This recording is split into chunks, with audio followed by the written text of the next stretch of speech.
Unidos en espíritu, unidos en verdad, venimos ante ti, Señor, confiando en tu verdad. Danos hoy tu paz, tu bendición, graba tu palabra en nuestro corazón. Unidos en espíritu, unidos en verdad, nos mueve la esperanza de verte regresar, que tu voz se escuche en nuestra voz, para dar a conocer al mundo tu amor. Unidos en espíritu, unidos en verdad, venimos ante ti, Señor, confiando en tu verdad. Danos hoy tu paz, tu bendición, graba tu palabra en nuestro corazón. Unidos en espíritu, unidos en verdad, nos mueve la esperanza de verte regresar, que tu voz se escuche en nuestra voz, para dar a conocer al mundo tu amor. Guíanos hasta el hogar contigo, nuestro Dios.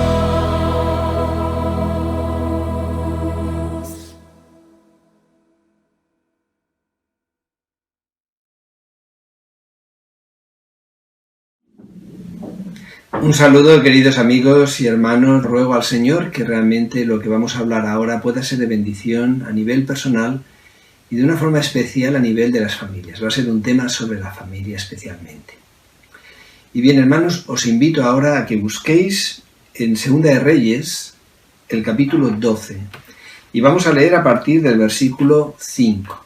Dice así la palabra de Dios: Recíbanlo los sacerdotes, cada uno de mano de sus familiares, y reparen los portillos del templo, donde quiera que se hallen grietas. Pero en el año 23 del rey Joás aún no habían reparado los sacerdotes las grietas del templo. Llamó entonces el rey Joás al sumo sacerdote Joiada y a los sacerdotes, y les dijo: ¿Por qué no reparáis las grietas del templo?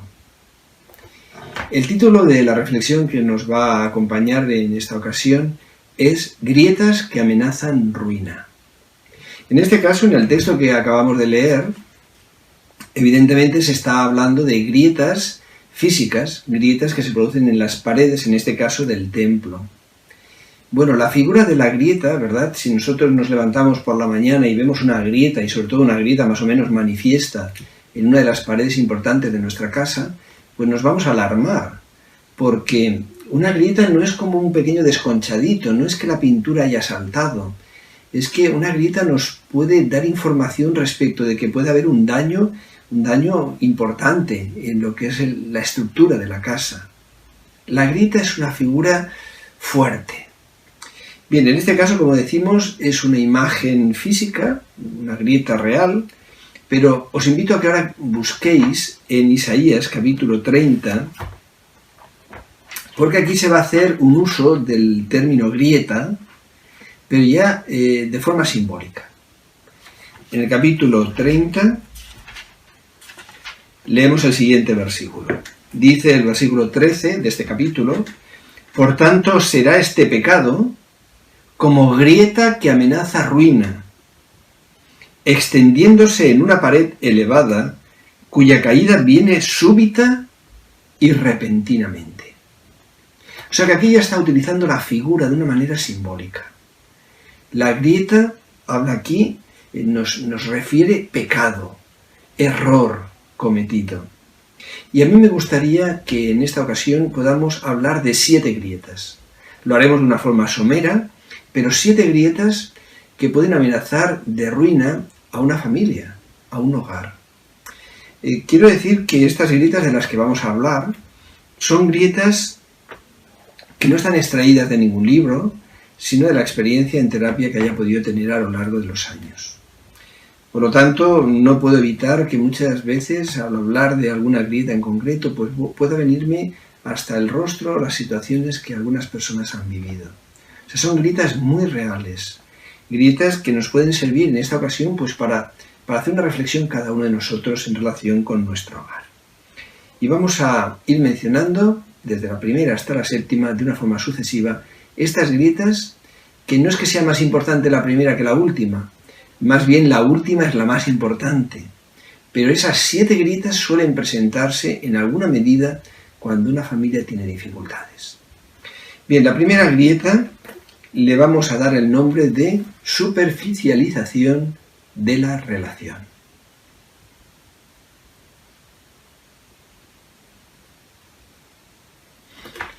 Esta grieta, la superficialización de la relación, viene a decirnos que muchas veces se puede producir a lo largo de la vida de un matrimonio una especie de superficialización. Y me voy a explicar. Cuando nos conocemos, nos enamoramos, cuando construimos nuestro hogar, normalmente pues hay una relación profunda, intensa. Por supuesto hay que andar un camino que a lo largo de los años se va a ir recorriendo, pero la relación es más emocional, más sentimental, se expresan cosas que uno siente y hay una gran cantidad de diálogo, hay mucha comunicación, suele ser así. Pero a veces con el transcurso de la vida, con las preocupaciones, con las cosas materiales que se presentan, las dificultades, la educación, los recibos, o sea, diferentes cosas que a veces nos absorben, la relación puede irse superficializando. De tal manera que las personas no llegan ya a comunicar lo que hay en su interior. No es una comunicación de cómo te sientes, somos felices, hacia dónde vamos, te sientes satisfecho del camino que seguimos. No son tipo de cosas como estas, sino más bien pues cosas de la naturaleza, pues como decimos, educación, problemas, recibos, facturas, situaciones de trabajo.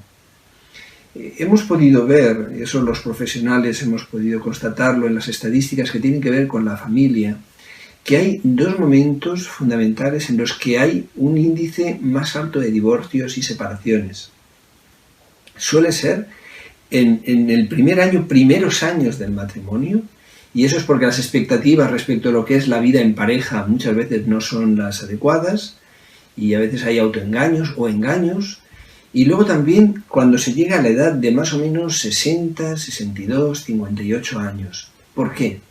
Porque en esta segunda situación se produce lo que normalmente llamamos como el nido vacío, ¿verdad? Los hijos ya marchan, tienen su independencia, y entonces el marido, la esposa, a veces se miran y sienten que no tienen nada en común con la otra persona. Eso es algo muy triste, pero lo vemos muchas veces en consulta.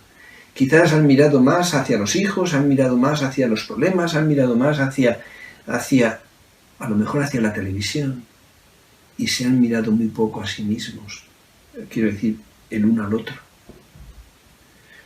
Y entonces las personas pueden llegar a sentir, bueno, ¿y qué tengo en común con la otra persona? Esta es una situación realmente triste que cuando uno la constata en una pareja, pues siento un poco como sobrecogido, porque se han pasado un montón de años las personas juntos y que llegue ese momento y que no haya ese nexo, ese vínculo, pues realmente es algo a lamentar. Es importante que la relación se cuide, que las personas se miren, que las personas se hablen, que las personas se comuniquen, porque si no llega un momento en que se produce esta superficialización. Esta es la primera grieta. La segunda grieta tiene que ver con la expresión del amor. Yo recuerdo en una ocasión, siendo joven, que escuché una conferencia en la que el ponente decía que había personas a las que les costaba muchísimo expresar a la esposa, al esposo, te quiero, te amo. Y yo recuerdo que eso lo percibí como una exageración. Me parecía realmente casi imposible que eso fuera así, que a alguien le costara mucho decir esas palabras tan sencillas. Luego he podido ver, porque además hay estudios al respecto, que hay personas que no han aprendido de pequeñitos a expresar el amor, no lo han visto en su hogar, y luego si dicen palabras de ese tipo, se llegan a sentir como ridículas, como si estuvieran en una película. Y bueno, hay casos tan marcados en los que a veces incluso hay que hacer terapia para que la persona se desbloquee y sea capaz de verbalizar el cariño que tiene por la otra persona. Lo cierto es que la expresión del amor es muy importante. De hecho, también se dice que no podemos tener salud psicológica ningún ser humano si no nos sentimos amados, al menos por una persona de una forma especial. Y claro, si alguien nos quiere pero no nos lo expresa, ese beneficio no llega al corazón de la persona. La expresión del amor es fundamental para mantener el vínculo, el lazo entre las personas que se quieren. Pero sabemos que hay distintas maneras también, hay que decirlo, de expresar el amor. Está ese te quiero, ese te amo, ¿verdad? Que uno tiene que recibir además en su propio idioma, porque en otro idioma no es lo mismo. Es algo que tiene una ternura y un alcance muy profundo en el propio idioma, ¿verdad? Pero hay otras maneras también de expresar el amor. Pero, de hecho, sabemos que hay un autor como Gary Chapman que habla de los 5 lenguajes del amor. Y hay ahí pues el tiempo de calidad, los detalles. Por ejemplo, los detalles, qué importantes son los detalles. Los detalles dicen a la persona que es importante para nosotros, que es algo significativo, ¿verdad? Para nosotros, su persona, lo que la persona es. Le dice que nos acordamos de ella, le dice que la queremos. En fin, tiene un mensaje y es muy bonito ser creativos en el tema de los detalles. Podríamos pensar en muchos detalles, notitas, pequeños regalos, cosas que pueden de alguna forma enriquecer el amor porque es una expresión bonita que le transmitimos a la persona. Pero hay también el contacto físico, ¿verdad? Las palabras de valoración, de aprecio, es muy importante. Cuando te encuentras con unas personas, un matrimonio con dificultades, o viene una sola persona del matrimonio, por ejemplo, y te expresa, en cualquiera de los casos, ves que muchas veces han faltado los detalles, han faltado las expresiones de amor, ha faltado el servicio el uno al otro, que también es una expresión de amor. Es muy importante esa grieta. Si esa grieta la vemos en nuestro matrimonio, la vemos en nuestra familia, pues desde luego tenemos que intentar subsanarla. La tercera grieta sería el énfasis en los defectos.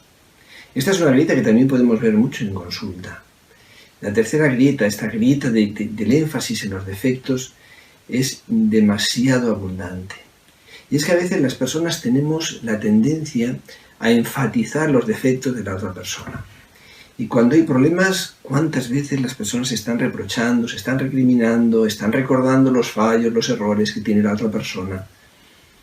Es algo a resaltar, que por esa vía no podemos llegar mucho más adelante.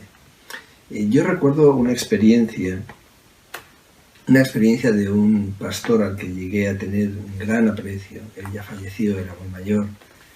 Y bueno, su nombre, Pastor Giovanni Cupertino, un pastor italiano que estuvo sirviendo en la Unión Española. Y bueno, yo tuve una relación muy estrecha con este pastor. Y hablando de estos temas, me comentaba en una ocasión: Antonio, tú sabes, yo iba a su casa porque él me daba unas clases en su casa y a veces no estaba ocupado su parking, su plaza de parking, Y entonces me decía, oye Antonio, que está libre el parking, mete el coche, porque aquella zona era difícil de aparcar. Y bueno, yo cuando intentaba meter el coche en su parking veía las dificultades que tenía para ajustar el coche dentro de aquella plaza. Y en una ocasión, hablando sobre esto, como decía, él me planteaba, Antonio, ¿verdad que cuesta meter el coche, verdad, en mi plaza de parking? Y digo, sí, pastor, sí, efectivamente. Pues mira, yo cuando empecé en esta casa, que compré la casa, pues iba a meter el coche y muchas veces el vecino tenía el coche no bien alineado, sino un poco girado. Y él tenía derecho a hacerlo, porque era su plaza era muy buena y era grande. Pero cuando hacía él eso, entonces me costaba muchísimo ajustar mi vehículo. Pero, ¿sabes? Yo no le dije nada. Pero un día, él puso el coche bien alineado. Y en esa ocasión, tomé un papelito y le puse una nota. Y le dije, muchas gracias, le agradezco muchísimo que haya puesto el coche en esta forma, porque cuando lo hace de esa manera, yo puedo entrar mucho mejor a mi plaza de parking. Se lo agradezco de corazón. Y me decía el pastor Giovanni Copertino, a partir de aquella fecha, siempre mi vecino ponía el coche bien alineado. Y es que cuando no hacemos un énfasis en el defecto, sino que resaltamos las virtudes o las cosas que se hacen bien, conseguimos motivar muchísimo más a las personas. Ninguno de nosotros funciona mejor cuando nos están enfatizando los defectos. No se produce ningún impulso hacia el crecimiento, mientras que cuando tenemos palabras de valoración, de aprecio, cuando vemos que se resaltan las virtudes, las cosas buenas que todos tenemos también, se produce un impulso precisamente a eso, al desarrollo, al crecimiento. La cuarta grieta que a veces podemos apreciar en un matrimonio, en una familia, es la falta de respeto. Bueno, todos necesitamos sentirnos respetados, porque todos tenemos una dignidad como personas. La falta de respeto nos hace daño, siempre, en cualquier circunstancia. Pero si hay un lugar donde nosotros debemos sentirnos respetados de una manera especial, es en nuestro propio hogar. De hecho, es el sitio del mundo donde debiéramos sentirnos más seguros y más respetados. Cuando nosotros cerramos la puerta de nuestra casa entrando a ella, nosotros debiéramos entrar en el lugar más seguro, el lugar más agradable, el lugar donde no tenemos que mantener ninguna guardia levantada. En ese sitio, en nuestro hogar, debemos sentir el profundo respeto de todas las personas a las que queremos y que nos quieren, pero que a veces podemos perder un poquito los papeles y vemos que en muchas ocasiones pues, aparecen los gritos, aparecen incluso las descalificaciones, no digamos ya cuando aparecen empujones u otras cosas, ¿verdad? La falta de respeto en el mundo en general y en la iglesia, en cualquier medio, puede producirse y debemos evitarlo por todos los medios. Podemos tener una dificultad con nuestra esposa, con nuestro esposo, pero hay unas barreras, unas líneas que no debemos traspasar. Nunca podemos llegar al insulto, a la descalificación, porque esas cosas hacen mucho daño. Hay un juego que pienso que en todas las culturas existe, que es un juego en el que los niños pues empiezan a correr de aquí para allá y hay uno que tiene que tocar o coger a alguno de los otros, ¿verdad? Y entonces van corriendo, unos van huyendo y él va intentando cogerles, o uno o varios. Y hay un lugar siempre donde si el niño llega y dice casa, ahí ya no le pueden tocar, ya no le pueden hacer daño, no le pueden hacer nada, está a salvo. Eso es nuestro hogar. Aún en esos juegos se ve la necesidad que tenemos de que haya un sitio donde nos sintamos realmente protegidos.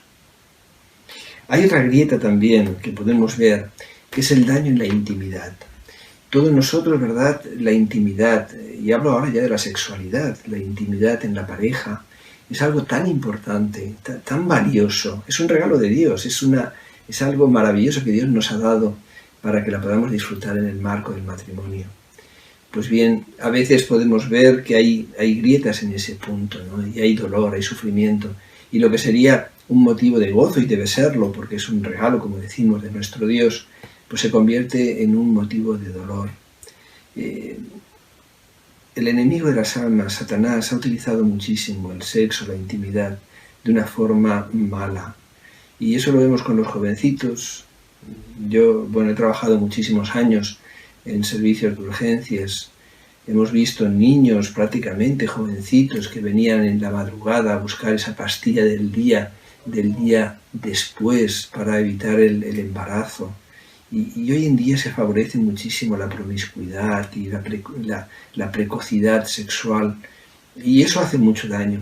Pero no solo hace daño a esos niveles juveniles, que eso es tan triste, lo hace también a nivel del matrimonio. Y muchas veces nos encontramos con que hay un desencuentro en el área sexual, y que no siempre hay ese cariño, esa ternura, ese cuidado, esa consideración. Y entonces, en vez de ser un motivo de gozo, se convierte en un motivo de tristeza. Qué importante que se trate con cariño, con ternura, que haya caricias tiernas, que haya un amor realmente ahí, que lo impregne todo. El tema de la intimidad afecta de una forma muy directa al sistema límbico de nuestro cerebro, y las experiencias negativas en esa área pueden crear cicatrices importantes, especialmente, tengo que decirlo, en la mujer. Todos nosotros tenemos una historia afectiva. Esa historia afectiva está marcada por el dolor o por la ternura, el amor, el cariño, la consideración. Es una especie de tesoro donde vamos introduciendo experiencias. Y qué bueno, si hay dolor, si hay sufrimiento, si hay cosas, que podamos cambiar esto con la ayuda de Dios. Esa grieta muchas veces, tristemente, uno la encuentra, y el Señor quiere desechar esto. Quiere que nuestros hogares, y nuestros hogares cristianos, de una manera muy especial, por la fe que tenemos, sean hogares donde se viva la intimidad de una forma hermosa, sencilla, bonita, tierna, agradable, llena de amor. Hay otra grieta que también muchas veces podemos encontrar, y es la grieta del rencor, el resentimiento. Porque a veces las personas somos torpes y a veces actuamos mal, cometemos errores y nos dañamos incluso en el medio del hogar. Y el resentimiento es algo que si no se resuelve, corroe por dentro, a nivel espiritual y a nivel psicológico. Y el rencor es algo que el Señor ha establecido un sistema, un mecanismo espiritual y psicológico para eliminarlo. Sabemos que existe, y la palabra de Dios se hace un énfasis muy importante sobre esto, existe el perdón. El rencor muchas veces se va acumulando en el corazón de la persona, ese resentimiento, y llega a ser como una especie de estímulo interior que cuesta mucho de quitar. Me voy a explicar. Voy a contar una experiencia verídica, real.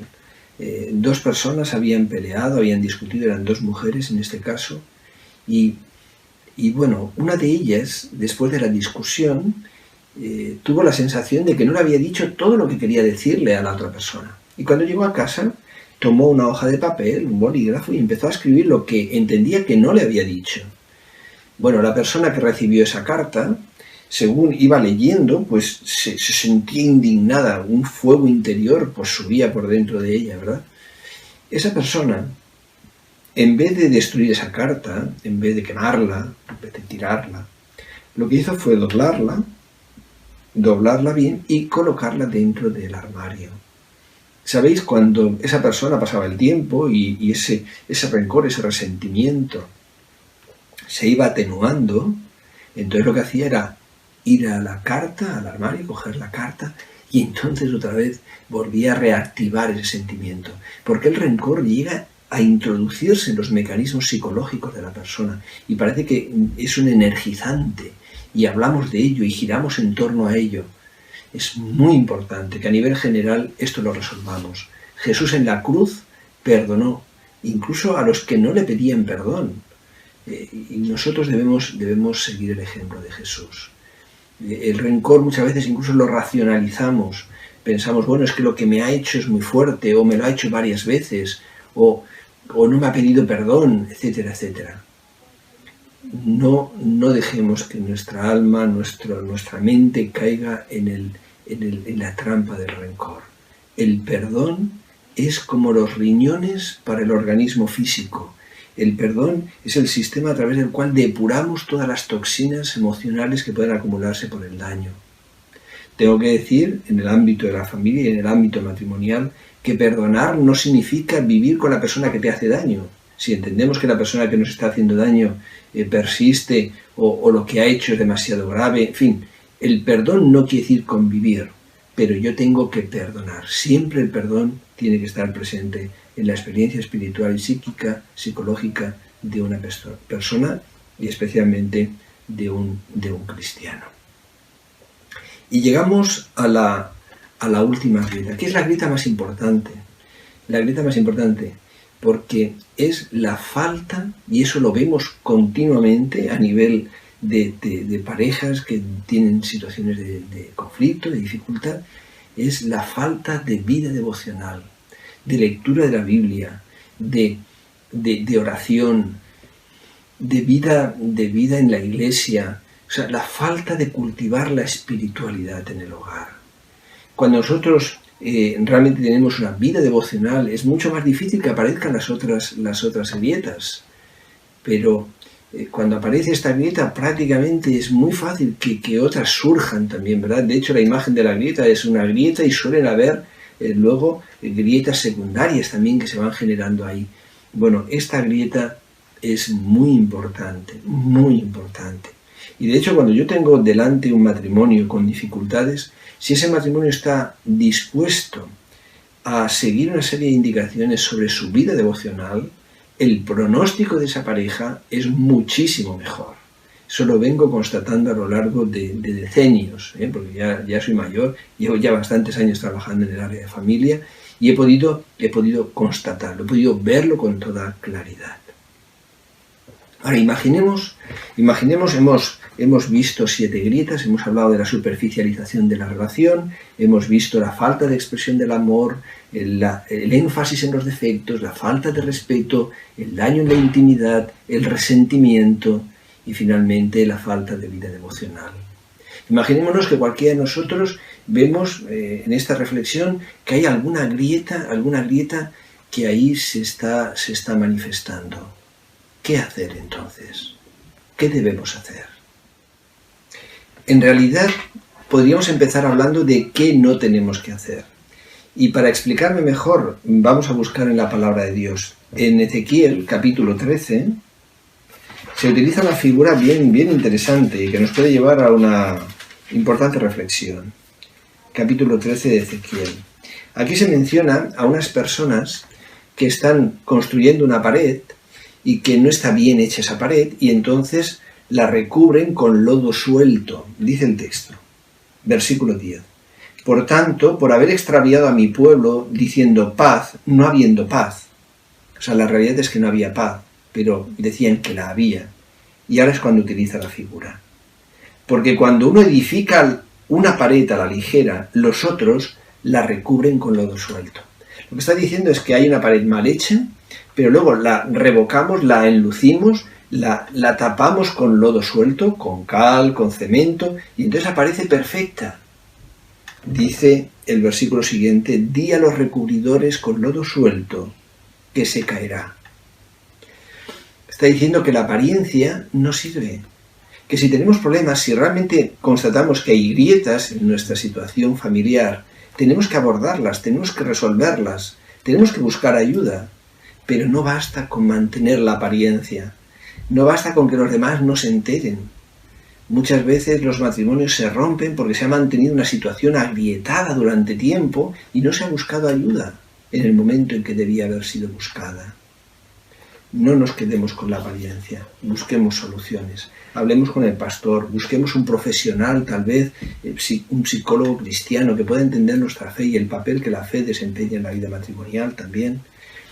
Pero busquemos ayuda.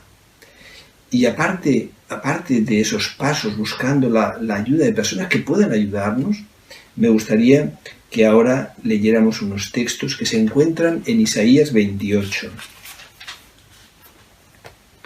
Isaías 28. En el versículo 16 utiliza de nuevo la figura de la construcción y tenemos aquí unos textos bien sutiles y bien útiles. Dice, por tanto, Jehová el Señor dice así: He aquí que yo pongo en Sión por fundamento una piedra probada, angular, preciosa, de cimiento estable. El que crea en ella no vacilará. Pondré la justicia como cordel y la rectitud como plomada. Es una imagen realmente bien interesante. Voy a primero a comentar la última parte. Aquí menciona la justicia como cordel y la rectitud como plomada. Probablemente entre mis hermanos haya personas que se dediquen a la construcción. Es una profesión a la que yo tengo un gran afecto, porque mucha parte de mi familia ha trabajado en el área de la construcción, incluyendo a mi padre, y bueno, le tengo mucho aprecio a esta profesión. Pues bien, ¿para qué sirve un cordel? Imaginémonos que queremos hacer una pared. Si no utilizamos el cordel para que la pared sea construida de una forma recta, se va a desplazar hacia la derecha, hacia la izquierda, y no podremos mantener esa línea recta. ¿Para qué sirve la plomada? Pues la plomada es para que efectivamente la pared sea vertical. Si una pared no quedara vertical, sus posibilidades de caída en un futuro serían mucho mayores y no podría soportar tampoco el peso, ¿verdad?, que pudiese tener que recibir. Qué importante cómo el Señor nos ofrece el cordel y la plomada. Yo tuve para mí el privilegio de poder trabajar durante un par de años con mi padre en la construcción y pude aprender a hacer paredes y a hacer diferentes cosas. No es que sea ningún especialista en absoluto, pero me gustó en esos años juveniles trabajar con él y aprender algunas cosas. Imaginémonos que alguien me encargara hacer una pared y yo dijera, bueno, yo no voy a necesitar cordel, no voy a necesitar el plomo, yo a ojo. No, hermanos, la pared saldría mal. Nuestro Dios nos da la fe, nos da su ley, nos da su voluntad, nos da sus consejos. Eso es el cordel, eso es la plomada. Cuando nosotros seguimos las indicaciones de la palabra de Dios, aquí tanta sabiduría, hermanos, tanta sabiduría para nosotros como personas individuales y también para nosotros como esposos, como esposas, como padres, como hijos. Es muy importante que aprovechemos la luz, la sabiduría, el conocimiento que nos da la palabra. Sobre todo la justicia, la ley de Dios, lo que es correcto, lo que es incorrecto. Y bueno, todo lo que nos da el Señor a través de la Escritura.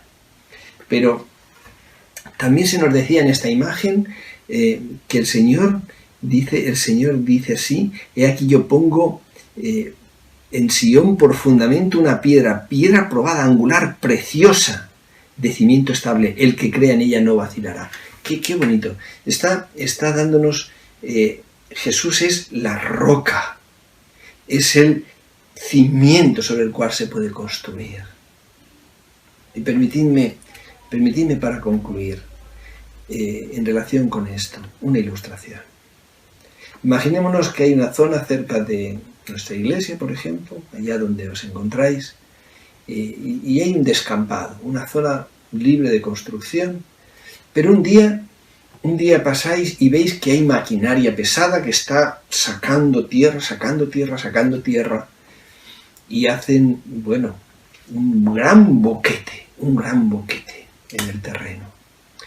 Pasáis otro día y veis que vienen camiones de estos hormigoneros y empiezan a echar ahí grava, arena, cemento, y están haciendo unos cimientos tremendos, incluso con varillas de hierro, en fin, lo propio, ¿verdad?, para hacer ese cemento armado, y están haciendo unos cimientos impresionantes, amplios y profundos. ¿Qué imagináis que se va a construir ahí? Bueno, pues si uno ve unos cimientos realmente impresionantes, entiende que ahí se va a hacer un edificio elevado, una gran edificación, ¿verdad? Pero un día, para vuestra sorpresa, pasáis por esa misma zona y veis que están construyendo una gran chabola con algunas maderas, algunos ladrillos, sí, pero con maderas, con chapas. Y es una chabola, no es un edificio grande, enorme, bonito. No, una chabola. ¿Verdad? Nos sorprenderíamos, sería algo realmente muy extraño.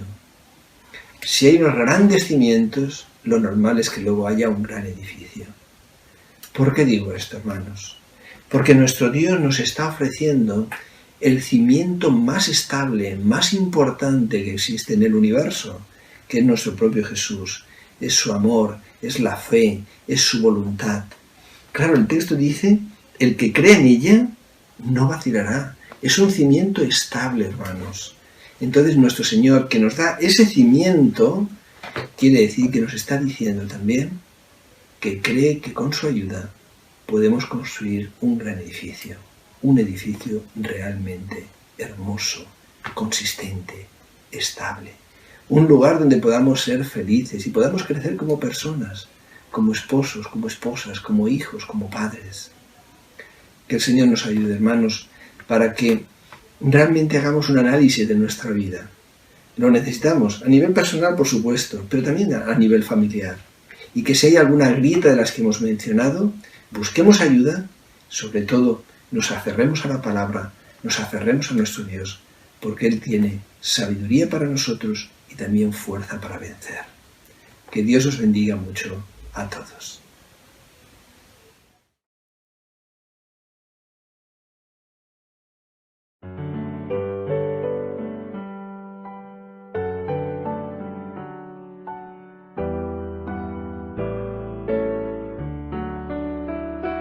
El